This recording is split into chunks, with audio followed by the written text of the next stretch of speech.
I've been practicing to become more of the type of person that just doesn't rush around for almost anything. In that practice, what I've noticed is there's something so gratifying about having a meal already prepped and ready by the time you need it. Could you imagine every meal was that way throughout your day? That is basically the means behind meal prep, right? Convenience, worry-free, just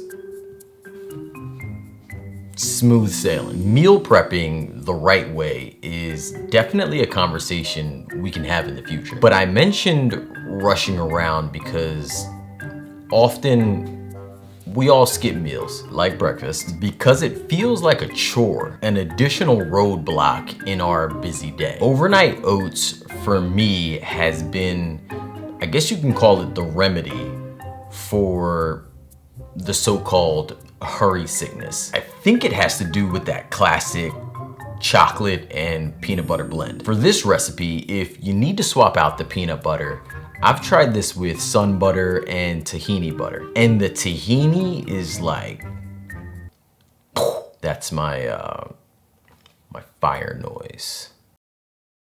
I use dates as a sweetener, and as you saw, I blended it with my milk. An alternative option could be like maple syrup, but it's not as nutritionally beneficial, but tasty. Can't argue that. I love adding fruits to my oatmeal. This particular recipe, the only one I actually like the flavor of in combination is a banana, but a banana is also the only fruit that I just can't put inside of the bowl at the same time. There's something about the texture when eating the banana and the oatmeal at the same time. My brain is just like, I can't. So I have the banana on the side. Oddly enough, I actually take a bite of the oats and then take a bite of the banana. Yes, they are both happening at the same time, just as if I chopped it up and placed it in the oatmeal. But I don't know. For me, this works. Weird, I get it, but I know you do some weird stuff too. My oatmeal, I let set up for about 5 minutes. And that's if I forget to take care of it the night before, which is often. But don't let it fool you. 5-minute oats is like the real deal. That sounds like a quote my dad would say.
It's kind of rare for me to have a stovetop oatmeal in the spring and summer months, but this particular recipe is just too good to be happening on occasion. No joke. If oatmeal and apple pie had a baby, it would be called apple pie oatmeal. That is definitely not what I was trying to say. It would be this recipe.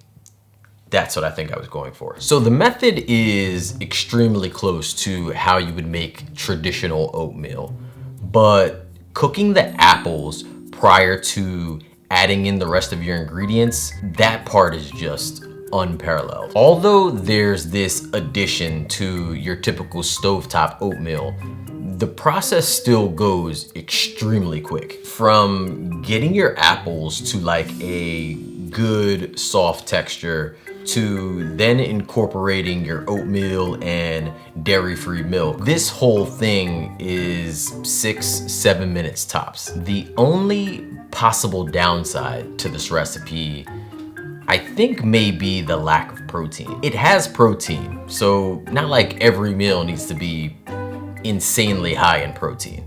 That's not what I'm saying. I have read that protein helps optimize brain function. So I figure the more you have, at least in the morning, the more brain function, I guess. I have no idea if that's true, but I like to say it's been helpful for me. Not that I'm solving any Wordles faster than I was the day before or anything. Some simple things I do to increase protein on a recipe like this is add in some chopped nuts, or even just, swapping out the kind of milk that you're using. Maybe go for like a soy or pea milk. In the preparation, you saw me, stick a few apples along the side of the bowl. That definitely isn't like the garnish you get on your margarita. I actually use those thin slices like chips and dip. I put the spoon on idle and use the crisp, cold apple slice to scoop up the warm and hot, cooked apples and oatmeal. And that duality, only your taste buds can describe.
This one might be my favorite out of all of these, simply because of how versatile this dish is after the preparation. It is also super delicious, but the other recipes need to be eaten like right after preparation, or at least 12 hours after if you're considering the overnight method. Otherwise, you wait too long, you risk it drying out and getting yucky. I don't know.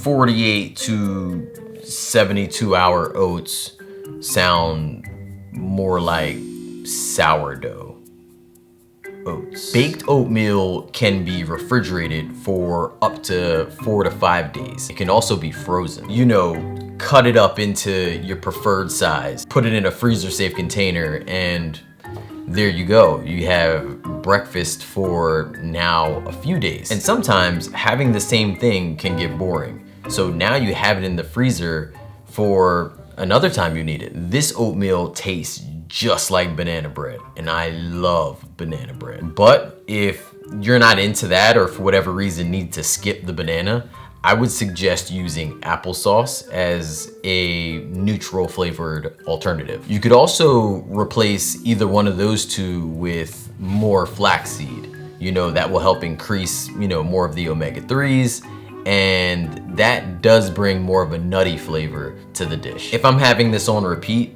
I actually love to switch it up with a few different topping choices. Dairy-free yogurt, maple syrup, whipped cream, fresh fruit. My favorite on this one is raspberries. It's something about the sweet and tart combo that makes it a better option for me than like a blueberry. Check out all these recipes and others at my website, linked in the description below. If you're looking for more new dinner ideas, check out my last video linked here, or maybe it's here. Thank you so much for watching.